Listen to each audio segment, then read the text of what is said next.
no kagaya kan? Iya. Pernah lihat ya, pek tu lagi. Hai Boneng, tigam panjang petengku-tengku draw, yang menjanggut lagi kameng landuk. Nyan hai bui, awakkah nak kadinga, icu buli wau gampong, watena urung musibah, watena yak bagi sumbangan, watena banjir yang perlu bantuan baru ibu.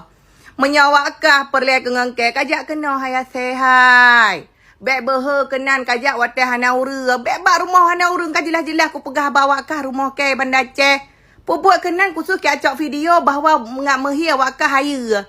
Ilu hanaya ku ka awakkah 20 roh je kajak sabah motor je kajak kena hanaya ku. 3 tepeh ke dia kantor polisi ku bahu ke. Nya hai behe ngau rinang di penyakitnya igo kasikat. Ka pegah haba bersopan mek sambil bak mengkat pi rukok, mek sambil tek rukok. Mai kah lagi bui si gambonengnya. Ka fikirkah anak tu yang pah nak pesantren ke nyampai bilang wah. Alah, ya saya pali. Menya memangkah tujuan kani ya jalung kajak kena bandar malamnya ke berangkat kupre berharum ke kupre. Kuna jungoh ka. Menya perlu kena malamnya aju singah bengah tak merempak patah tak semayang subuh ide bak masjid raya ngak kupre ke.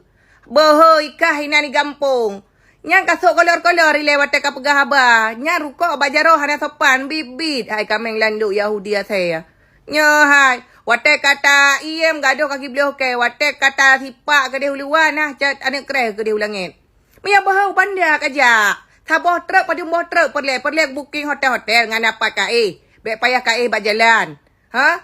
Perlek aku biung kong-kong kajak kena bandar kajak rumah ke ya. Buat jak kena rumah maklum. Yang memang mak ke pihak nainan.